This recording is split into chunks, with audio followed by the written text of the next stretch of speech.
मेरो नाम वासुदेव प्रपन्नाचार्य। यो गुरु परम्परामा आइसकेपछि गुरुजी स्वामी प्रपन्नाचार्यज्यूले वासुदेव प्रपन्न भनेर मेरो नामकरण गर्नुभएको हो।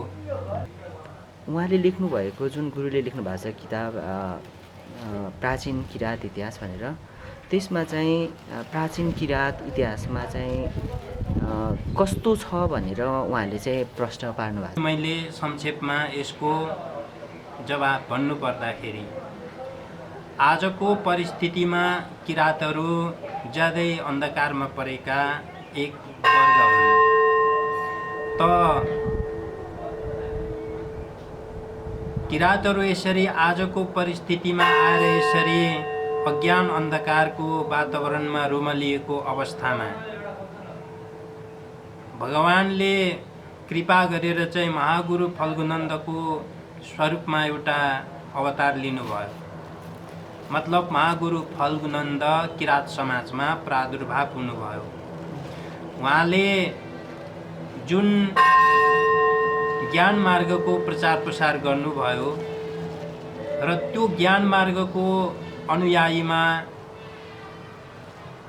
शिष्यहरूमध्ये डाक्टर स्वामी प्रपन्नाचार्य जो गुरुवर हुनुहुन्छ, उहाँ चाहिँ अन्तिम ब्रह्मचारी शिष्य हुनुहुन्छ र कुनै पनि समाजको उन्नति प्रगति र विकासको लागि त्यो समाजमा शिक्षाको अत्यन्तै महत्त्वपूर्ण भूमिका हुन्छ। त्यो शिक्षा भनेको यद्यपि आजको परिस्थितिमा आएर आजको पाठ्यक्रम पाठ्यपुस्तकहरूले जुन किसिमले प्रतिबिम्बित गरेका छन् ती अधुरा छन्, ती गलत छन्, त्रुटिपूर्ण छन्। त्यसैले अहिलेको परिस्थितिमा नेपाली समाज, विशेष नेपाली समाज मात्रै नभएर विश्वमै जति पनि यो शिक्षाको प्रणाली चलेको छ, यो शिक्षा प्रणालीले वास्तविक स्वरूपलाई बोध गराउन सक्दैन, मानव समाजलाई विकसित अवस्थामा पुर्याउन सक्दैन। यो स्वयं शिक्षा नै यस्तो त्रुटिपूर्ण अवस्थाको अथवा यो शिक्षा प्रणाली नै अवैज्ञानिक छ। त प्राचीन कालमा चाहिँ हाम्रो ऋषि परम्पराको आध्यात्मिक जो वैदिक परम्पराको चाहिँ शिक्षा पद्धति थियो, यो अत्यन्तै वैज्ञानिक र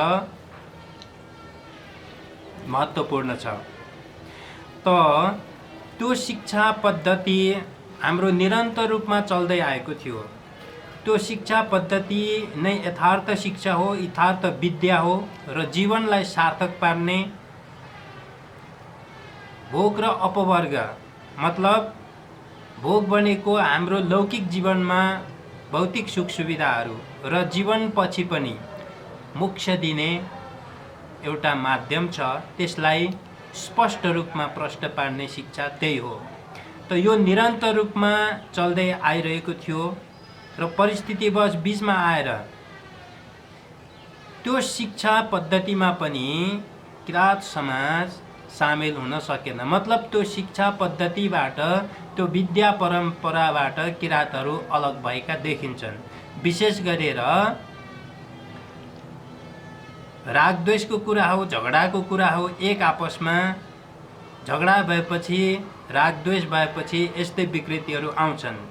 विशेष गरेर परशुरामले चाहिँ किरातहरूलाई यो वैदिक मर्यादा, वैदिक शिक्षा पद्धतिबाट अलग गराएका थिए। यो इतिहासमा ठाउँ ठाउँमा प्रमाणहरू पाइन्छ र त्यो प्राचीन किरात इतिहासमा पनि स्वामीजीले प्रष्ट उल्लेख गर्नुभएको छ। त्यो समयदेखि आएर किरातहरूले जुन शिक्षाको क्षेत्रमा अँध्यारोमा रुमलिनु पर्यो, त्यो अझै पनि कायम छ। अब महागुरु फल्गुनन्दसँग सानो अवस्थादेखि नै सङ्गत गरेर साधना ज्ञान आर्जन गर्दै स्वामीजीले जीवन व्यतीत गर्नुभयो। त पछि गएर महागुरु फल्गुनन्दको जीवनपछि महागुरु फल्गुनन्द ब्रह्मलीन भइसकेपछि उहाँले फेरि भारतमा गएर संस्कृतको अध्ययन गर्नुभयो। संस्कृतको अध्ययन गर्दै लाँदाखेरि उहाँमा महागुरु फल्गुनन्दसँगको सङ्गतले गर्दाखेरि आध्यात्मिक चेतना, आध्यात्मिक ज्ञान त छँदै थियो, त्यसमा पनि साधना हरेक कुराले उहाँ सबल हुनुहुन्थ्यो। भारतमा 30 वर्षको उमेरमा क ख पढेर पनि उहाँले जो काम गर्नुभएको छ त्यो अद्भुत छ। जो सामान्य मान्छेहरूले गर्न सक्ने कामै होइन। कुनै पनि व्यक्तिले एउटा विषयको अध्ययन वर्षौँ लगाएर गर्दा पनि त्यो विषयमा उसले पारङ्गत हुन सक्दैन भने स्वामीजीले त्यस्ता विषयहरूमा हरेक विषयमा दक्षता हासिल गर्नुभएको छ। त्यो उहाँको कृतिहरूले, उहाँको योग्यताले प्रष्ट पार्छ, त्यही नै प्रमाण हो। त किराँतहरूको यो परिस्थितिको प्रसङ्ग आयो। अब त्यसमा आफ्नो जात भनौँ अथवा आफ्नो वर्ग भनौँ, आफ्नो समुदाय भनौँ, त्यसप्रति सद्भाव त हरेक व्यक्तिको प्राकृतिक रूपले नै हुन्छ, भनौँ स्वाभाविक रूपले हुन्छ। हरेक व्यक्तिलाई आफ्नो वर्ग, आफ्नो समाज प्रिय हुन्छ। यसको मतलब अरू वर्ग अप्रिय हुन्छन् भन्न खोजेको होइन। सबैलाई आफ्नो वर्गप्रति एक प्रकारको नैसर्गिक प्रेम हुन्छ। त्यस्तै स्वामीजीमा पनि किराँतहरूको विषयमा जो अनेक प्रकारका अनर्गल प्रचारहरू थिए, जस्तै किराँतहरू जङ्गली थिए, किराँतहरू अशिक्षित थिए, किराँतहरू सभ्यताको कुनै स्टेपमा मतलब सिँढीमा आएका थिएनन् भन्ने जस्ता कुराहरू आज पनि प्रचलित छन् र स्वामीजीको समयमा पनि थिए। त यस्ता प्रश्नहरूको, यस्ता कुराहरूले गर्दाखेरि स्वामीजी पनि किराँत भएको नाताले उहाँको दिमागमा यो त्यसको यथार्थ के हो भन्ने कुरा खुल्दुली हुनु स्वाभाविकै कुरा हो। त्यसैले गर्दाखेरि उहाँले भारतमा गएर संस्कृतको गहन अध्ययन गरिसकेपछि प्राचीन ग्रन्थहरूमा किराँतहरूको विषयमा के कस्ता कुराहरू लेखिएका छन्, कसले कहाँ कहाँ के भनेर लेखेका छन् र आज जुन विषयहरू भनिन्छ, जुन कुराहरू किराँतहरूको विषयमा प्रचार प्रसार गरिन्छ, भन्ने गरिन्छ, ती कुराहरू कति यथार्थ हुन् भनेर सबै भेटेसम्म उहाँले सकेसम्म सबै खोज अनुसन्धान गर्दै गर्दै लैजाँदाखेरि किराँतहरूको वास्तविक स्वरूप के हो भन्ने कुरा उहाँले प्रष्ट ज्ञान गर्नुभयो र 40 वर्षसम्मको अध्ययनले ती प्राचीन ग्रन्थहरूमा, पुस्तकहरूमा उहाँले भेट्नुभएका इतिहासहरूलाई सङ्ग्रह गरेर, इतिहासलाई सङ्ग्रह गरेर उहाँले यो प्राचीन किराँत इतिहास तयार गर्नुभएको हो। मोटामोटी रूपमा भन्नुपर्दाखेरि किराँतहरू आज आएर जस्तो भ्रममा परेका छन्, प्राचीन कालमा त्यस्तो अवस्था थिएन। प्राचीन कालमा किराँतहरू ज्यादै उन्नत, राजा महाराजा, सम्राट, ऋषि मुनि सबै कुरा क्षेत्रमा ज्ञान विज्ञानले सम्पन्न भएका समृद्ध समाजका सुशासकहरू किराँतहरू थिए। यस्तो प्रकारको हाम्रो प्राचीन इतिहासलाई पछि आएर चाहिँ अनर्गल रूपमा चाहिँ ढाकछोप गरेर, पछि आएर अनर्गल रूपमा अर्कै प्रचारले व्याख्या गरिएको रहेछ, अनर्गल रूपले चाहिँ प्रचार गरिएको रहेछ र यो भ्रम हो, यसलाई हटाउनुपर्छ भनेर उहाँले यो घोर परिश्रम गर्नुभयो। त्यसैले हाम्रो इतिहासमा किराँतहरूको विषयमा लेखिएको जो कुराहरू छ त्यसको यथार्थ विश्लेषण गरेर सही र वास्तविक कुरालाई चाहिँ उहाँले प्रकाशमा ल्याउनु भएको छ।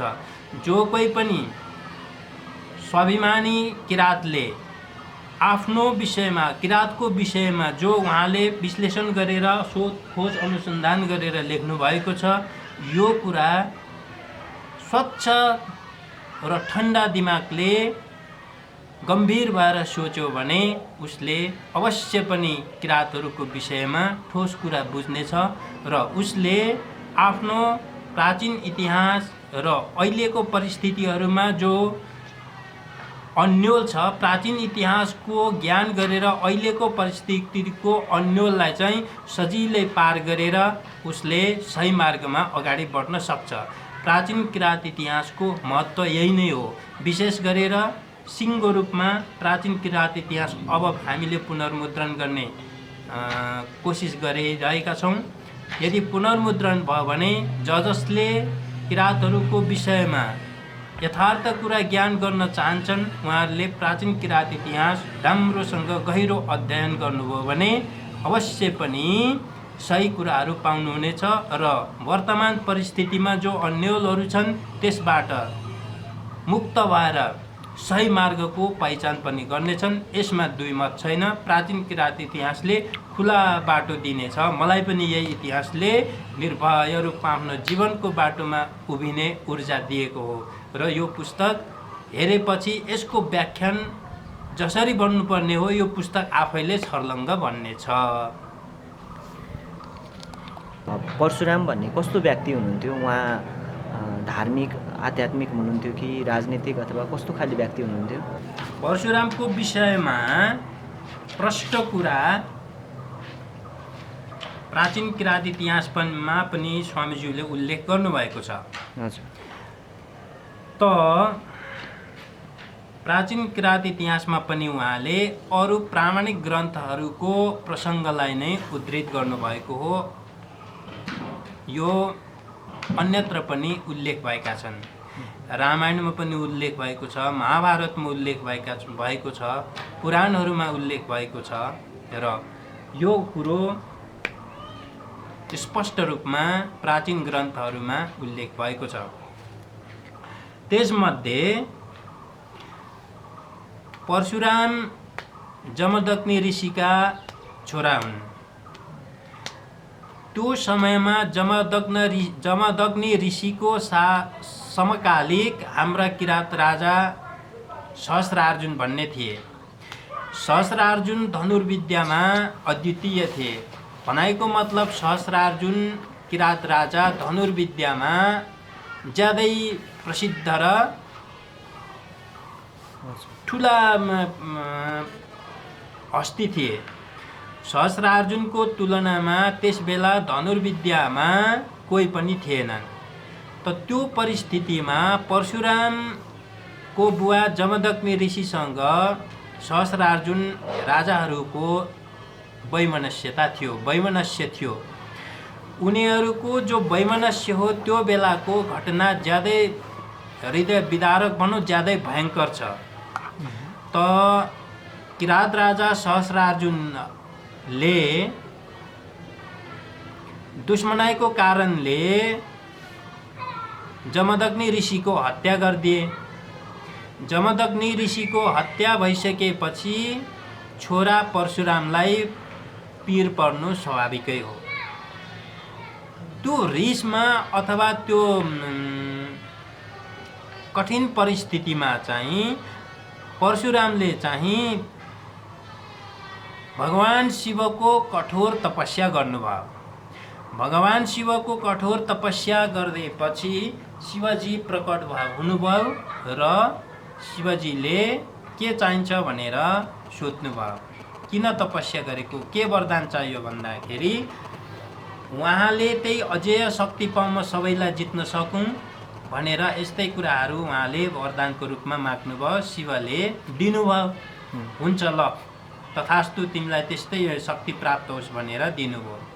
त्यो शक्ति प्राप्त गरिसकेपछि परशुराम अरू योद्धाहरूभन्दा अरू धनुर्धारीहरूभन्दा अझ बलवान र योग्य भए। त्यसको साथमा भगवान शिवले परशु भनेको बन्चरो हतियार बन्चरो पनि दिनुभयो। उसको नाम त परशु राम मात्रै हो। भगवान शिवले बन्चरो अथवा परशु दिएपछि जहिले पनि त्यो बन्चरो हातमा लिएको हुनाले उहाँको नाम परशुराम प्रसिद्ध भयो। त्यो शिवबाट प्राप्त भएको शक्तिले गर्दाखेरि आफ्ना प्रतिद्वन्दी क्षत्रियहरूमध्ये विशेष सहस्रार्जुन किरातहरू र अन्य जो क्षत्रियहरू थिए उहाँले के गर्नुभयो? परास्त गर्नुभयो। परास्त गरिसकेपछि त्यस बेलाका ती क्षत्रियहरूमा जो वीरहरू थिए, सक्षम व्यक्तिहरू थिए, ती सबैलाई उहाँले मारिदिनु भयो। मारिसकेपछि पनि उहाँले के गर्नुभयो भने सर्वसाधारण जनताहरूमा पनि यस्तो नियम लगाउनु भयो, ती नियमहरूमा धर्माचरण गर्न नहुने, जाँड रक्सी खानुपर्ने, व्यभिचार गरेर बस्नुपर्ने, यस्ता कुराहरू चाहिँ उहाँले लागू गर्नुभयो। त्यो कुराहरू जसले मान्दैन, त्यो नमान्नेलाई सबैलाई उहाँले के गर्नुहुन्थ्यो? मारिदिनुहुन्थ्यो। युद्धमा उहाँले ललकार्नुहुन्थ्यो, युद्धमा गए पनि नगए पनि मार्नुहुन्थ्यो।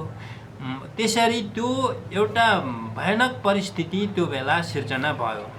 हो त्यसै बेला चाहिँ किरातहरू, विशेष गरेर किरात वर्गहरूले चाहिँ जाँड रक्सी खाने जो दुर्व्यसन हो, त्यही बेलामा त्यही परिस्थितिमा बाध्यताले उहाँले अपनाउनु पर्यो, किरात वर्गले अपनाउनु पर्यो।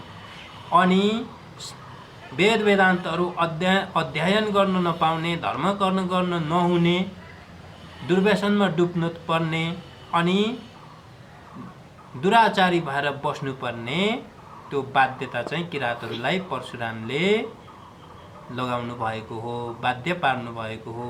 त्यहाँदेखि किरातहरूको दिन प्रतिदिन दुर्दिनहरू आउँदै गए।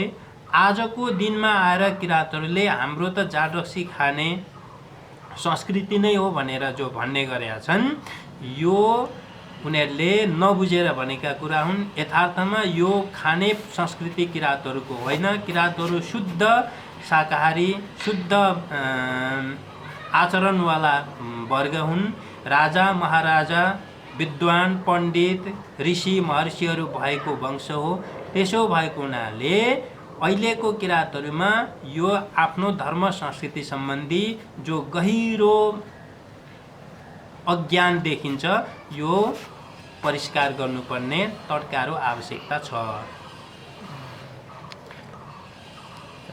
प्राचीन किरात इतिहासको समयको विषयमा भन्नुपर्दाखेरि आजको विश्वमा जति पनि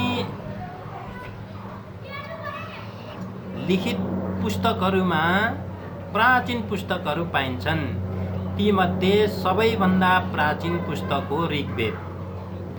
प्राचीन किरात इतिहास भन्नाले ऋग्वेद कालदेखिकै कुराहरू, प्रसङ्गहरू आउँदो रहेछ र ऋग्वेदमा किरातहरूको इतिहास, स्वर्णयुगको इतिहास लेखिएको रहेछ। यति राम्रो इतिहास छ, यति राम्रो उन्नत किरात समाजको उल्लेख छ कि त्यो आजको किरातहरूसँग तुलना गर्नै मिल्दैन। त्यो समयको किरातहरूको तुलनामा आजको किरातहरू त नगण्य नै हुन्। दोस्रो भयो रामायण काल, वैदिक काल, ऋग्वेद काल भयो पहिलो, त्यसपछि वैदिक कालपछि पुराण कालहरू भए। पुराण कालमा पनि किरातहरूको राष्ट्र, समाज, धर्म, संस्कृतिको विषयमा जो उल्लेख गरिएको छ त्यो ज्यादै राम्रो छ, अत्यन्तै राम्रो छ। अनि पुराण कालहरूदेखि आएर रामायण कालको कुरो भयो। रामायण कालमा पनि अत्यन्तै राम्रो किरातहरूको व्याख्या विश्लेषण थोरै शब्दहरूमा भए पनि वाल्मीकि आदि महाकविहरूले गरेका छन्। रामायण त्रेतायुगको कुरा भयो। वैदिक काल एकदमै प्राचीन भयो। सत्ययुग र वैदिक काल भन्ने करिब करिब उस्तै मान्न पनि सकिन्छ। अब सत्ययुग पछि आयो त्रेतायुगमा रामायण काल भयो। द्वापर युगमा महाभारत काल भयो। महाभारत कालसम्म पनि किरातहरूको यस्तो समुन्नत राष्ट्र, समाज र उनीहरूको अर्थतन्त्रहरूको विश्लेषण पाइन्छ। त्यो ज्यादै राम्रो छ।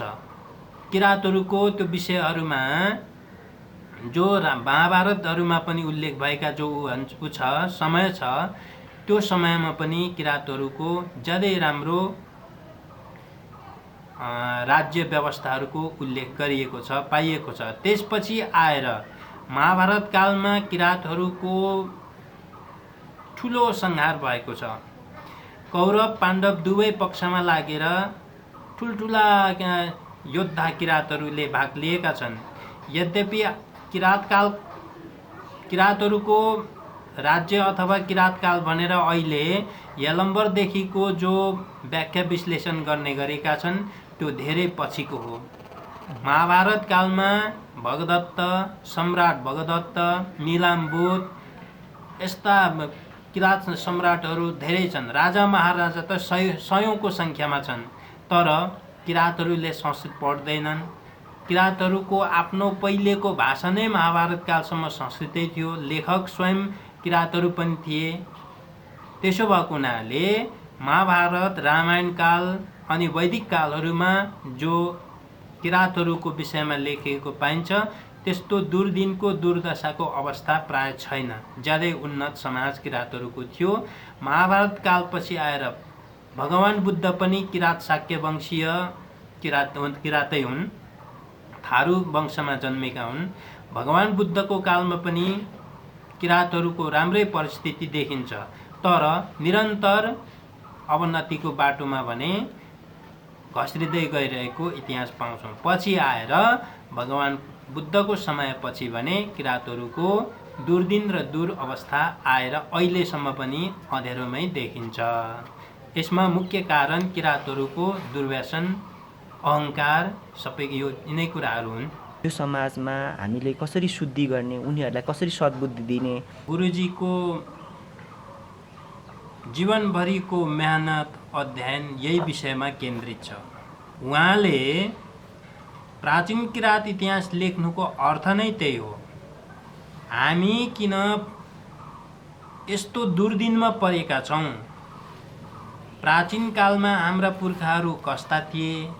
कस्तो रीति स्थिति, धर्म संस्कृतिमा हामी बाँचेका थियौँ?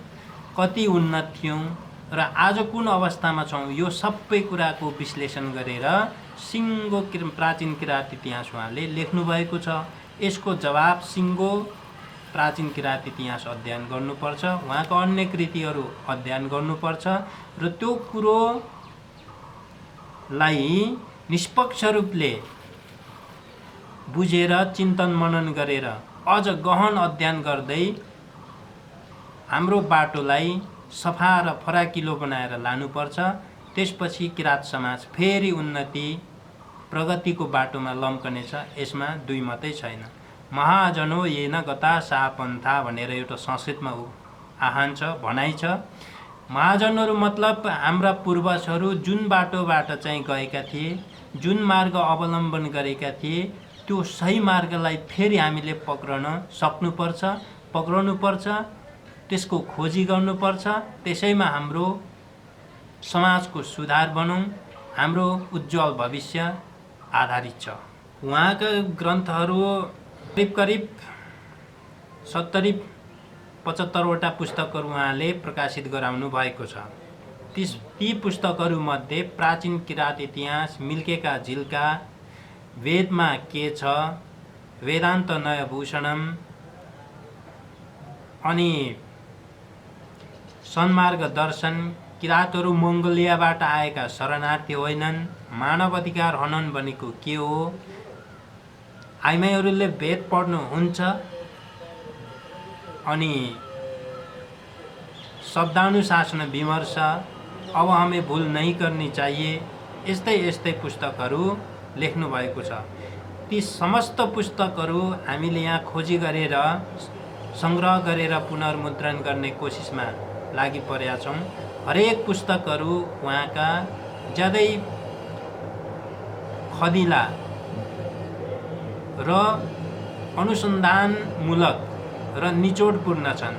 त्यसैले ती महत्त्वपूर्ण पुस्तकहरू छन्। उहाँका हरेक पुस्तकको पछाडिपट्टि ग्रन्थसूची दिइएको छ र कति पुस्तकहरू अहिले यहाँ उपलब्ध छैनन्। अब ती पुस्तकहरू खोजी गरेर हामीले सङ्ग्रह गरेर व्यापक अध्ययन गर्नुपर्नेछ। अध्ययन गरेर हामीले समाजलाई मार्गदर्शन गराउने उहाँको पुस्तकहरूलाई समाजमा प्रचार प्रसार गरेर एउटा मार्ग प्रशस्त गर्नुपर्ने हाम्रो कर्तव्य छ। जुन अन्धकारको ढोकाको एक किसिमले चेतनाको तालचा अथवा साँचो भनौँ, उहाँको जीवनको सारको रूपमा रहेको किताबहरूले 70 जति लेख्नु भएको रहेछ। त्यो चिजहरू अध्ययन भयो भनेदेखि बल्ल केही उज्यालोतिर अथवा सत्मार्गतिर हामी किराँतीहरू बल्ल चाहिँ थाहा जानु सकिने रहेछ। अवश्य। अब उहाँले समस्त संस्कृत वाङ्मयको अध्ययन गरेर जति पनि किराँतहरूको विषयमा पाउनुभयो त्यो इतिहासमा समेट्नु भएको छ र संस्कृत वाङ्मय भनेको ज्यादै व्यापक वाङ्मय हो। समस्त मानवको लागि यसमा ज्यादै व्यापक र ज्यादै उत्तम मार्ग निर्देशन गरिएको छ। यद्यपि श्रद्धा भक्ति नहुने मान्छेहरूले यसलाई बुझ्न त्यति सजिलो छैन। श्रद्धा भक्ति आइसकेपछि, भगवानमा विश्वास भइसकेपछि, धर्म कर्ममा विश्वास भइसकेपछि भने यी ग्रन्थहरूले छर्लङ्गै बाटो दिनेछन् र उहाँको भनाइ पनि समस्त संस्कृत वाङ्मयका किराँतहरूको विषयमा लेखिएको इतिहासलाई लेखेर साध्य हुँदैन। मार्गदर्शनको लागि, दिग्दर्शनको लागि मैले लेखेको अथवा दिग्दर्शन गराउने कोसिस गरेको मात्रै हुँ।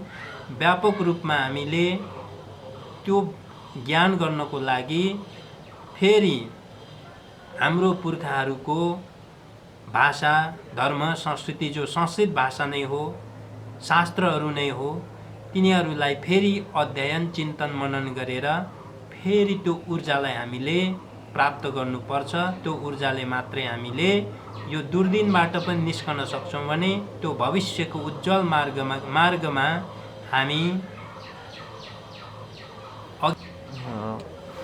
अब स्वामी प्रपन्नाचार्यकै कुरा गरौँ। उहाँलाई चाहिँ हामीले कसरी बुझ्ने? तपाईँले अघि भन्नुभयो शिष्यत्व ग्रहण गर्नु भन्नुभयो। सबै कुराहरू हामीले चाहिँ अलिकति यो हिन्दू संस्कृतिप्रति हामी धेरै वितृष्णा भएर होला, त्यति धेरै थाहा छैन। यो भित्र हिन्दूभित्रको कस्तो के हुन्छ, कस्तो खाले त्यहाँनिर पनि समाजहरू होला, उहाँ चाहिँ के कस्तो थियो र उहाँ कसरी चाहिँ हामीले उहाँलाई बुझ्ने चाहिँ? यो विषयमा ज्यादै गन्जागोल पनि परेको छ। विशेषतः हिन्दू शब्दमा धेरै भ्रम परेको छ।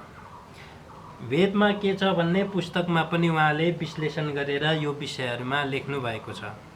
र हिन्दू भनेको कसलाई भन्छ, हिन्दू शब्दको अर्थ के हो, यो विषयमा उहाँले छर्लङ्ग अर्थ गरेर लेख्नु भएको छ। र हिन्दूको छोटो रूपमा अर्थ भन्दाखेरि सज्जन व्यक्तिलाई नै हिन्दू भनिन्छ। हिन्दू भनेको त्यस्तो कुनै नराम्रो अपवित्र शब्द होइन। जो सज्जन छ,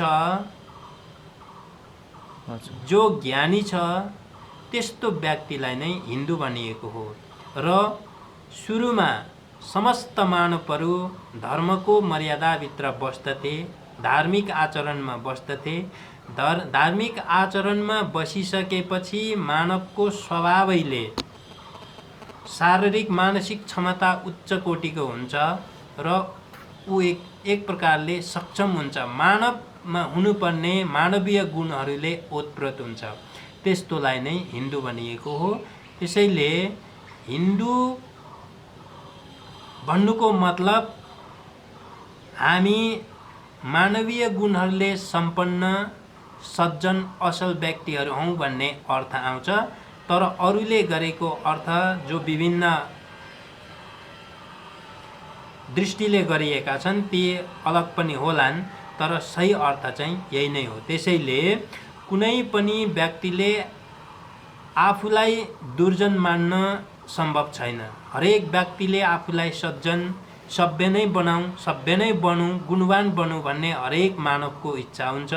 र त्यो सज्जन मान्छेमा कस्तो प्रकारको मानवीय गुणहरू हुन्छ त्यही कुरा हिन्दुत्वभित्र विश्लेषण गरिएको हुन्छ। त्यसो भएको हुनाले हामी समस्त किराँतहरू हिन्दू हौँ भनेर उहाँले ठोक्कुवा गरेर लेख्नु भएको छ।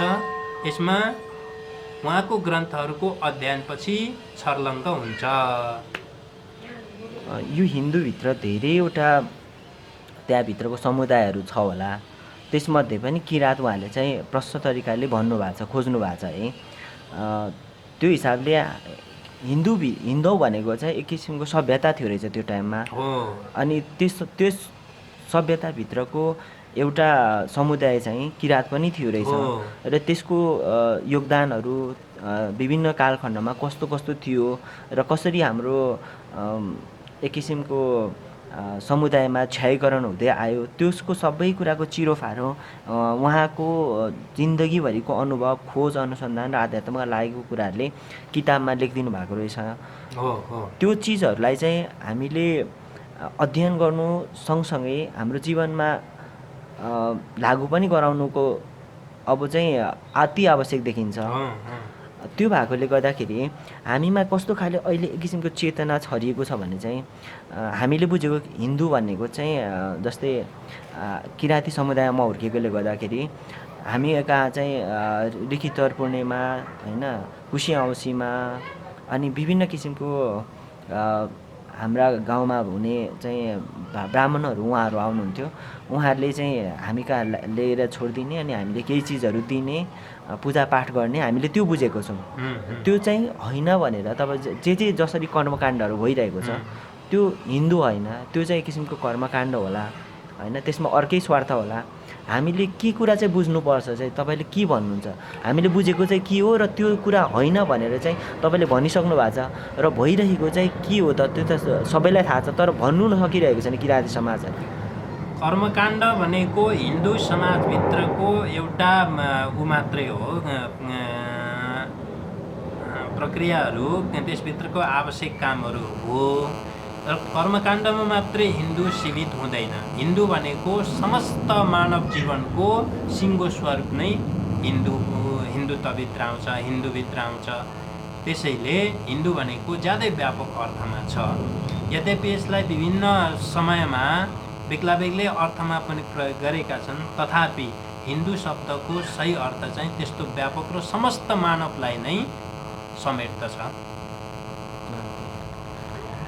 अनि अहिले हामीले बुझिरहेको त्यो चाहिँ अर्कै यो चिज हो। कुरो तपाईँले भन्नु खोजेको कुरो प्रश्न त्यति भएन, तर पनि मैले के बुझेँ भने हिन्दू भनेर अहिले पछिल्लो समयमा आएर चाहिँ जुन संस्कृतिहरू, क्रियाकलापहरूलाई अपनाएर हिन्दू समाज बसेको छ, यो यथार्थमा वास्तविक हिन्दू समाजको प्राचीन परम्परा पद्धतिहरू शुद्ध छैनन्। पछि आएर अज्ञानले, स्वार्थले, रागद्वेषले गर्दाखेरि हिन्दू परम्पराभित्रका विभिन्न संस्कृतिहरूलाई, विभिन्न पद्धतिहरूलाई झिक थप गरेर, बढाइ चढाइ गरेर, त्यसलाई दूषित बनाएर, अर्थको अनर्थ गरेर यसरी चाहिँ त्यसभित्र विभिन्न प्रकारका विकृतिहरू आएका छन्। त्यसैले गर्दाखेरि हिन्दू भन्ने शब्द पछि आएर घृणाको शब्द पनि हुन पुग्यो। तर हामीले स्वामीजी जस्तै गहन अध्ययन गरेर त्यसको सिङ्गो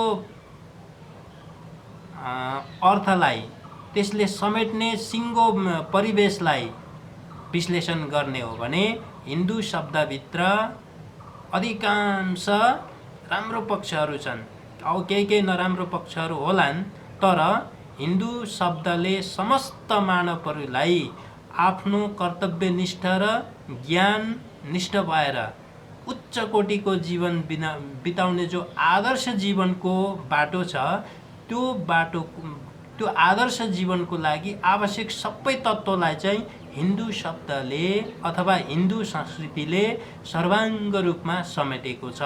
पछि आएर यसमा विभिन्न प्रकारका विकृतिहरू घुसेका छन्। ती कुराहरूलाई बुझेर त्यो कुरोको मान्यता नदिएर हिन्दू धर्म संस्कृतिको वास्तविक स्वरूपलाई बुझेर अपनाउनु चाहिँ अत्यन्त आवश्यक छ।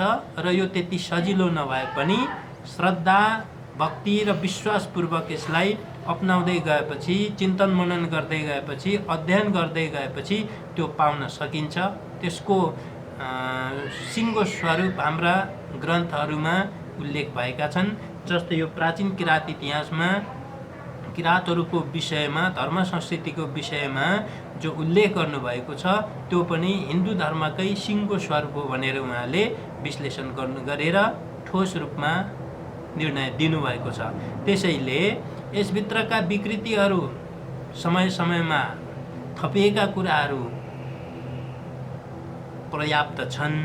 त्यसैले ती कुराहरूलाई परिष्कार गरेर हिन्दूको वास्तविक स्वरूपलाई बुझ्नु र त्यसलाई अपनाउनु अति आवश्यक छ।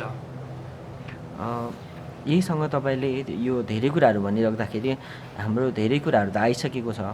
त्योसँग अहिले पढिरहेको मान्छेहरू चाहिँ हामीले चाहिँ अब मानवशास्त्रको अध्ययन गर्दै क्रममा अब त्यसरी आफ्नो आफ्नो सभ्यताहरू खोज्दै जाँदाखेरि किराँतीहरू चाहिँ अहिले चाहिँ हाम्रो बारेमा खोजी गर्दै जाँदाखेरि हामी चाहिँ हिन्दू होइन, हामी चाहिँ मुन्दुमसँग रिलेटेड कामहरू, हामी चाहिँ मुन्दुमी परम्पराबाट पनि काम गर्ने रहेछौँ भन्ने पनि त्यस्तो खाले आएको छ।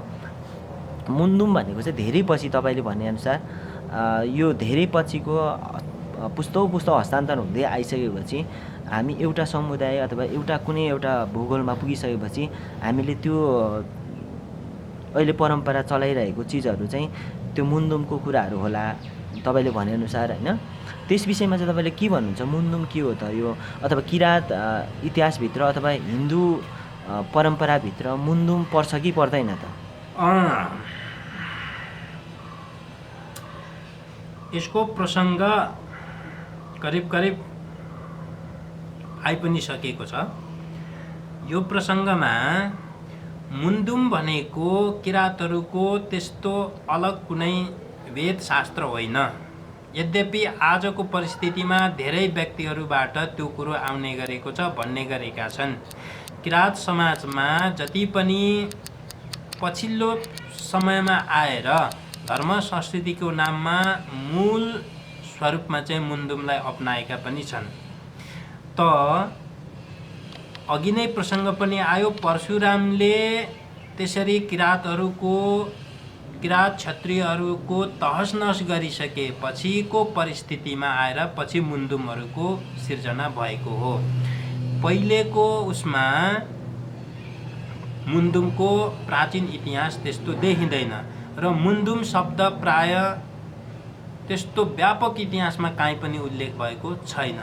र मुन्दुमभित्रको दर्शनलाई पनि हामीले प्रष्ट रूपमा अध्ययन गर्ने हो भने त्यो वैज्ञानिक दर्शन पनि छैन। त्यसैले मुन्दुम शब्द कहाँबाट आयो, कसरी आयो भन्ने विश्लेषण गर्नेहरूले वेदको मन्त्र शब्द तद्भव भएर, अपभ्रंश भएर मन्त्र शब्दको नै मुन्दुम पछि भएको हो भनेर भनेका छन्, गरेका छन्। त्यसैले मुन्दुम पछिल्लो समयमा आएर किराँत समाजमा व्यापक रूपमा चलन चल्तीमा आए पनि यथार्थमा यसको प्राचीन इतिहास चाहिँ भेटिँदैन। र मुन्दुमभित्र जति दर्शनहरू छन्, जति कुराहरू छन्, त्यो सबै प्राचीन संस्कृत वाङ्मयका, वेदका, उपनिषदका अनि पुराणका कुराहरू नै त्यसभित्र समेटिएका छन्। त्यही वैदिक कुराहरू अथवा पुराणका कुराहरू नै मुन्दुमभित्र समेटिएका छन्। त्यसैले पनि यो मुन्दुम किराँतहरूको प्राचीन हो भनेर मान्ने आधारहरू देखिँदैन। यसबाट पनि प्रश्न हुन्छ कि हामी चाहिँ अहिले पनि दिग्भ्रममै रहेछौँ, हामीले चुरो ठाउँसम्म पुगेको छैन भनेर होइन। त्यही भएर हामीमा चाहिँ विखण्डन, हामी त्यो यो त्यो यस्तो भनेर एक किसिमको राग द्वेषमा रहेछौँ होइन त। हो हो, अघि बढ्न पनि सक्छौँ भनेर यत्र तत्र उहाँले प्रश्न पार्नु भएको छ। सबै पुस्तकहरू उपलब्ध नभए पनि उहाँको जति पुस्तकहरू उपलब्ध छन् ती पुस्तकहरूको अध्ययनले पनि हामीलाई मार्ग प्रशस्तको लागि कमी त हुने छैन। एउटै सिङ्गो प्राचीन किराँत इतिहासलाई मात्रै हेऱ्यौँ भने पनि हामीले बुझ्न सक्ने क्षमता छ भने हाम्रो बाटो खुलिहाल्छ। त्यसमा पनि वेदमा के छ, ऋग्वेद उहाँले लगातार 2 वर्षसम्म अध्ययन गर्दाखेरि त्यो ऋग्वेदका महत्त्वपूर्ण कुराहरूलाई चाहिँ ठाउँ ठाउँका महत्त्वपूर्ण कुराहरूको टिप्पणी गरेर वेदमा के छ भन्ने नेपालीमा पहिलो पुस्तक लेख्नु भएको छ। त्यो पुस्तक र प्राचीन किराँत इतिहास दुईटा पुस्तक राम्रोसँग हेऱ्यो भने पनि हामीलाई मार्गदर्शनको लागि कमी हुने छैन, हाम्रो मार्ग प्रशस्त हुनेछ। अनि हाम्रो समाजमा चाहिँ विभिन्न किसिमको परम्पराहरू छ होइन। यो परम्पराहरू चाहिँ अब हामीले चाहिँ अहिले हामीमा आइपुग्दा यस्तो भएको छ किनभने हामी जुन मार्गमा हिँडेको छौँ त्यो मार्ग नि यस्तै छ होइन। त्यसभित्रले गर्दाखेरि अब हामीले चाहिँ कसरी यो के भइदियो भने चाहिँ त्यो एक किसिमको पुलको रूपमा काम हुन्थ्यो। जसरी एक किसिमको आध्यात्मिक चिन्तन अनि अहिलेको वर्तमान हाम्रो किराँती समाजहरूको यो आधुनिक रहनसहन छ अथवा भनौँ बेचिने किसिमको होइन। एक किसिमले जब विश्वयुद्ध भयो त्योभन्दा पछि त हाम्रो त सम्पूर्ण शक्तिहरू एक किसिमले त जुन कर्ममा लागेको छौँ, मान्छे मार्ने, अरूलाई होइन बन्दुक उचाल्ने, यो चिजहरूले गर्दाखेरि यो अहिलेसम्म उनीहरूको स्किल अथवा सिप छ। त्यो त हाम्रो पहिलेको सनातन हाम्रो ऋषिमुनिहरूले गरेको तपस्याको कारणले उनीहरूलाई प्राप्त भयो होला पूर्वजन्म अथवा के भएर। अहिलेको हाम्रो कर्मले हामीलाई चाहिँ अब एक किसिमले त्यो खाले साधनाले गर्दाखेरि हामीलाई कतातिर लगिरहेको छ।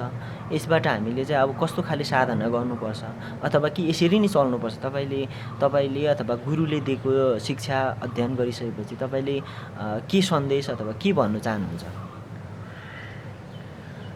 यो समयमा प्रश्न भन्नुपर्दाखेरि, यो प्रसङ्गमा प्रश्न भन्नुपर्दाखेरि यो अज्ञानको अवस्था हो। जब हामी ज्ञानको बाटोमा नलागेर दुर्व्यसनमा फसेर आफ्नो स्वाभिमान, आफ्नो ज्ञान, आफ्नो दर्शन सबै कुरालाई चाहिँ गुमाएर यस्तो अज्ञान अवस्थामा आयौँ। त्यसपछि अरू देशमा सैनिक काम गर्ने भनौँ, अरूको सेवा गर्ने काम भनौँ, त्यो गर्नु त स्वाभाविकै हो। अब त्यो स्वाभाविक रूपमा त्यो चल्यो। त जब हामीले दुर्व्यसनलाई छोडेर वास्तवमा हाम्रो जीवन के हो, हाम्रो समाज के हो, हाम्रो आदर्श के हो, यो कुरोमा चिन्तन मनन गर्न लाग्छौँ तब आपसे आप फेरि हाम्रो समाज आफै सङ्गठित भएर जानेछ। त्यो ज्ञान हुँदै जान्छ हामीलाई। त्यसको लागि हामीले दुर्व्यसनबाट निस्केर फेरि हाम्रो धार्मिक मर्यादामा आउनुपर्छ। धार्मिक मर्यादा भनेको यस्तो अनुशासन हो जसले शारीरिक, मानसिक एवं अरू जो विकास हुनुपर्ने शक्ति हो त्यसलाई उच्चतम बिन्दुमा विकास गराउन सक्छ। त्यो चेतना भनौँ, मानसिक चेतनाको विकास भनौँ, त्यसको चरम उत्कर्ष पनि आध्यात्मिक मर्यादाबाटै हुन्छ।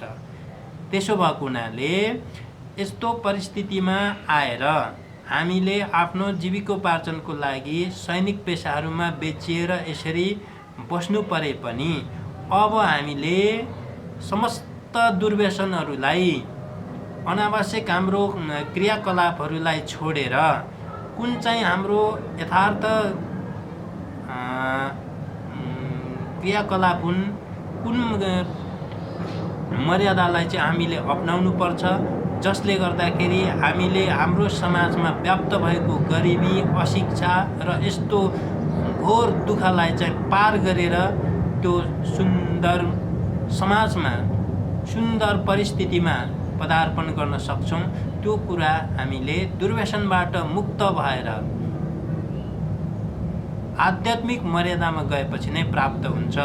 अब यस विषयमा भन्नुपर्ने कुरा के छ भने कुनै पनि समाज जब पतन भएर जान्छ, त्यो समाज त्यो अन्धकारबाट निस्कन सक्ने परिस्थिति नै हुँदैन भने त्यो बेलामा भगवानले त्यो समाजको रक्षाको लागि ज्ञानी पुरुषको रूपमा जन्म लिएर चाहिँ ज्ञान दिनुहुन्छ। त्यस्तो महापुरुष अब महागुरु फल्गुनन्दहरू, ज्योतिनन्द भए, अनि हाम्रा गुरुवर स्वामी प्रपन्नाचार्यजीहरू भए, उहाँहरूको जो सन्देश हो त्यो त व्यक्तिगत कुनै व्यक्ति विशेषको सन्देश त होइन। यो विश्व ब्रह्माण्डको सृष्टि गर्ने जो परात्पर परब्रह्म परमात्मा छ, उसैले चाहिँ त्यो विषम परिस्थितिबाट पार लगाउनको लागि ज्ञान दिनुहुन्छ, सन्देश दिनुहुन्छ। त्यही महापुरुष त महागुरु फल्गुनन्द भएर आउनुभयो र उहाँले भन्नुभएको छ कि महागुरु फल्गुनन्दलाई पनि हामीले हरेक उसमा उहाँका ज्ञान बाणीलाई पनि हरेक पाइला पाइलामा राम्रो विश्लेषण गरेर, खोजेर, हेरेर त्यसलाई पनि हामीले आत्मसात गर्नुपर्छ। स्वामीजीले स्वयं भन्नुहुन्थ्यो, महागुरु फल्गुनन्दको मार्ग निर्देशन, उहाँसँगको सङ्गत र उहाँको आशीर्वादले मैले यो कामहरू गरेको हुँ, मेरो आफ्नो व्यक्तिगत सामर्थ्यले भ्याउने कुराहरू होइन भनेर भन्नुभएको छ। त महागुरु फल्गुनन्दले आफ्नो ज्ञान बाणीहरूमा प्रष्ट रूपमा उल्लेख गर्नुभएको छ कि किरात समाज हिजो ज्ञानी ऋषि मुनिहरूको सन्तान, तिमीहरू भौतिक र आध्यात्मिक उन्नतिको चरम बिन्दुमा पुगेका वंशज त त्यस्तो सबै कुरामा सम्पन्न किरात समाजले आफ्नो मर्यादालाई छोडेको कारणले गर्दाखेरि यो अज्ञान अन्धकारमा आएर घोर दुःख पाएका छौ। अब यो परिस्थितिबाट निस्कनको लागि, यो घोर दुर्दशाबाट पार पाउनको लागि तिमीहरूले दुर्व्यसनबाट निस्केर यो सही धर्मको मार्गलाई अवलम्बन गर्नुपर्छ। योभन्दा अर्को बाटो छैन भनेर महागुरुले पनि प्रष्ट भन्नुभएको छ। र स्वयं महागुरुको आशीर्वादले चाहिँ स्वामीजीले यत्रो काम गर्नुभयो। त यस्ता महापुरुषहरूको जो ज्ञान बाणी हो, त्यो ज्ञान बाणी भनेको फेरि हाम्रो यो सबै वैदिक ग्रन्थहरूमा पनि त्यही महापुरुषहरूको ज्ञान बाणीको सिङ्गो स्वरूप नै रहेछ। त्यसो भएको हुनाले हामीले चाहेको खण्डमा हामीले अहङ्कारलाई छोडेर हामी ज्ञानलाई आत्मसात गरेर हिँड्ने विचारधाराको र निरहङ्कारी बनेर चाहिँ अहङ्कारलाई छोडेर हामीले स्वच्छ दिमागले त्यो कुरा खोज्यौँ भने अब हामीलाई त्यस्तो कुनै कुराहरूको कमी छैन। र पहिलेको परिस्थितिहरूमा जो एउटा विषम परिस्थितिहरू थियो, किरात समाजले आफूले चाहेर पनि स्वतन्त्र रूपमा ती कुराहरू अपनाउन पाउँदैनथ्यो, सक्दैनथ्यो। त्यस्तो परिस्थितिहरूको बाध्यात्मक परिस्थिति पनि छैन। त्यसो भएको हुनाले केवल किरातहरूले अब आफ्नो अहङ्कारलाई छोडेर बुद्धिमत्तापूर्वक आफ्नो कुसंस्कारहरूलाई सुधारेर बाटोमा लम्कने मात्रै आवश्यकता छ, त्यो मात्रै अपनाउनु पर्छ।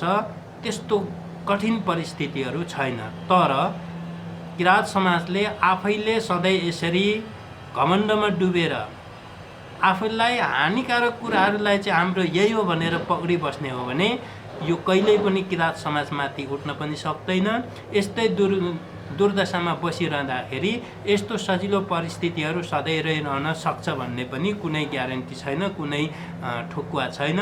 र परिस्थिति यस्तो सरल परिस्थिति, सुगम परिस्थिति आउँदाखेरि आफ्नो सबै दुर्व्यवहारहरू, कुसंस्कारहरूलाई छोडेर हामी सन्मार्गमा अग्रसर भइहाल्नुपर्छ। यो हाम्रो कर्तव्य हो, आजको आवश्यकता हो।